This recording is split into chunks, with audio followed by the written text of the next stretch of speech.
Партизацијата на образованието веќе добива загрижувачки димензии преку партиски делегирани луѓе на важни позиции кои не исполнуваат основни критериуми за функциите. Вака реагираат експертите во врска со најновиот скандал поврзан со учебникот за пето одделение по албански јазик од авторот Вехби Кадриу, во чија методска единица за изучување скратеници како пример е посочена скратеницата на партијата на власт ДУИ.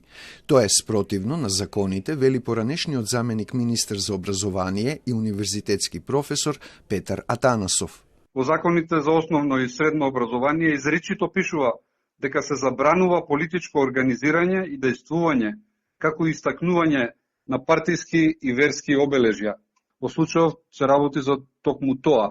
Некој почувствувал или се обидува да го внесе тоа во наставна програма, што навистина има и противзаконски елементи, но и се коси со сето она што го градиме како општество. Меѓу скратениците кои петоодделенците албанци треба да ги научат од истиот учебник е и таа за Министерството за образование и наука.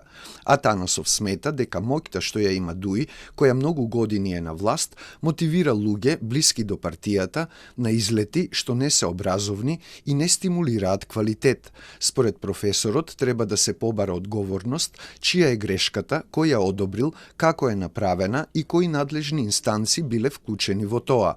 За скандалот реагираа од опозицијската Алијанса за албанците, од каде побараа учебникот итно да биде повлечен од употреба, но и да се повлече министерот за образование Шакири.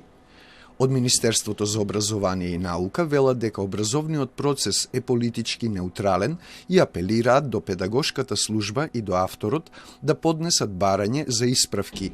Откако тие ќе постапат, МОН во комуникација со операторот избран за печатење на учебниците во најкус рок и без дополнителни трошоци по буџетот ќе изврши корекција на пропустите, дополнуваат од ресорот.